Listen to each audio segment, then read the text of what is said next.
नमस्कार दोस्तों, आज हम बात करने वाले हैं एमआरआई स्कैन के बारे में। एमआरआई स्कैन का पूरा नाम मैग्नेटिक रेजोनेंस इमेजिंग होता है। इस स्कैन के लिए शक्तिशाली चुंबकों और रेडियो किरणों और कंप्यूटरों का प्रयोग किया जाता है, जिसकी मदद से शरीर की जानकारी विस्तृत रूप से प्राप्त किया जाता है। डॉक्टर इस टेस्ट का इस्तेमाल मरीज़ के शारीरिक परीक्षण के लिए यह देखने के लिए कर सकते हैं कि मरीज़ उपचार के प्रति किस तरह प्रतिक्रिया दे रहा है। एमआरआई स्कैन में एक्सरे और सीटी टेस्ट की तरह रेडिएशन का इस्तेमाल नहीं किया जाता है। एमआरआई में मेडिकल दुनिया में एक नई पहचान बनाई है, नई क्रांति लाई है। इसकी खोज के बाद डॉक्टरों और खोजकर्ताओं ने इसके इस्तेमाल करने की तकनीक में सुधार किया है, जिसमें मेडिकल प्रक्रिया और उसमें कार्य करने में काफ़ी मदद मिला है। एमआरआई शरीर के लगभग हर हिस्से का किया जाता है, जैसे में ब्रेन, रीढ़ की हड्डी और जोड़ों की धार, स्तनों की जांच, हृदय और ब्लड वेसल्स की जांच, ये और अन्य अंदरूनी अंग जैसे लीवर, गर्भाशय, ऑर्गन आदि सब का जांच के लिए प्रयोग किया जाता है। एमआरआई स्कैन के परिणाम का इस्तेमाल मरीज़ की स्थिति या मरीज़ के प्रॉब्लम को जानने के लिए किया जाता है। उपचार की योजना तैयार करने के लिए और यह देखने के लिए किया जाता है कि पहले किया हुआ उपचार कितना प्रभावित है।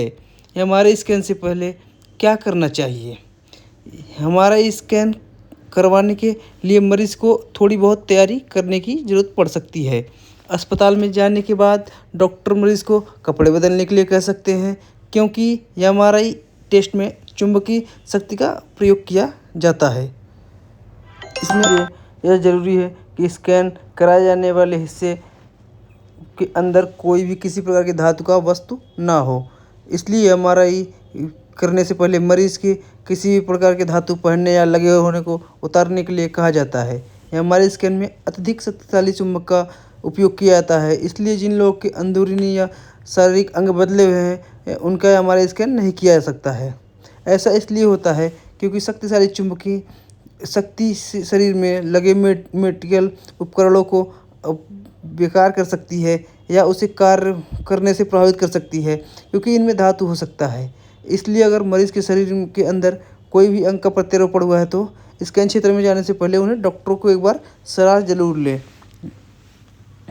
एमआरआई स्कैन के दौरान क्या करना चाहिए?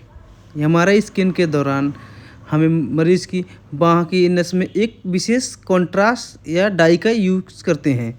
इस डाई की मदद से डॉक्टर बॉडी के अंदरूनी स्ट्रक्चर को बहुत अच्छे से क्लियर देख पाते हैं। एमआरआई के लिए की जाने वाली डाई को गैडोलिनियम कहा जाता है। इससे मुंह में धात जैसा स्वाद हो जाता है। स्कैन के दौरान मरीज के एक मेज जैसे या टेबल जैसी चीज़ पे लेटा देते हैं, जो एमआरआई के स्कैन मशीन के अंदर ले जाती है। या इस टेस्ट के दौरान मरीज़ को हिलने से रुकने के लिए पट्टियों की आवश्यकता पड़ सकती है। एमआरआई के दौरान ज़रूरत पड़ने पर पूरे शरीर को खुद मशीन के अंदर डाला जा सकता है। ज़रूरत ना होने पर ज़रूरी पार्ट को ही मशीन के अंदर डाला जाता है। एमआरआई स्कैन अंदर जाने के बाद एमआरआई के टेक्नीशियन मरीज़ के साथ इंडिकॉम की मदद से बात करते रहते हैं। यह सुनिश्चित करते हैं कि पेशेंट कंफर्टेबल है या नहीं। जब तक पेशेंट मानसिक रूप से कंफर्टेबल नहीं हो जाता, सही नहीं हो जाता, तब तक स्कैन स्टार्ट नहीं करते हैं। स्कैन शुरू होने से के दौरान मरीज़ को शांत और हिलना डुलना नहीं होता है, क्योंकि हिलने डुलने से स्कैन की गई तस्वीरें गड़बड़ हो सकती हैं, क्योंकि हिलते ही कैमरा तस्वीर ले लेती है और स्कैन खराब हो जाता है। स्कैनर का शोर काफ़ी तेज़ होता है। स्कैन चलने के दौरान मरीज़ को कंफर्टेबल ना हो तो वे बीच में भी इंटरकॉम की मदद से टेक्नीशियन से बात कर सकता है और रोकने का अनुरोध भी कर सकते हैं। एमआरआई मशीन शरीर के अंदर शक्तिशाली चुंबकीय क्षेत्र बनाता है। कंप्यूटर के माध्यम से एमआरआई का सिग्नल प्राप्त करता है और उन्हें जोड़कर तस्वीरें प्राप्त करता है। इस तस्वीर में शरीर की एक पतली परत बनती है। टेस्ट के दौरान मरीज को एक ऊंची आवाज़ में शोर सुनाई दे सकता है। यह ऊंची आवाज़ मशीन के द्वारा शरीर के अंदर की तस्वीरें लेने के लिए एनर्जी पैदा करती हैं। इस सोच से बचने के लिए डॉक्टर ईयर प्लग या हेडफोन दे सकते हैं। टेस्ट के दौरान एक सनसनी महसूस हो सकती है। यह तब होता है जब एमआरआई शरीर के अंदर नसों की जांच करती है या उत्तेजित करती है। यह सामान्य होता है, इसके बारे में कोई चिंता करने की बात नहीं होती। एमआरआई स्कैन के बाद क्या करना चाहिए? एमआरआई इस टेस्ट होने के बाद इसका कोई भी दुष्प्रभाव शरीर पर नहीं होता है। टेस्ट पूरा होने के बाद आप तुरंत अपने रोजाना की तरह कार्य कर सकते हैं, रोजाना की गतिविधियां कर सकते हैं। टेस्ट के दौरान आई हुई तस्वीरों की जांच रेडियोलॉजिस्ट के द्वारा की जाती है। उसके बाद रेडियोलॉजिस्ट रिपोर्ट डॉक्टर के पास भेज देता है। अब एमआरआई स्कैन के परिणाम का क्या मतलब होता है?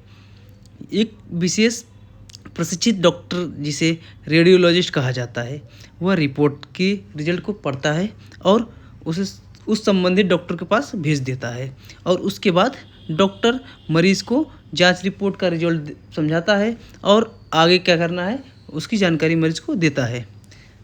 तो बस दोस्तों, आज के लिए इतना ही।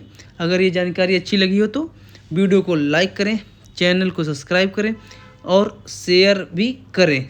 अभी तक हमारे चैनल पर नए हैं तो सब्सक्राइब करें, कमेंट करें।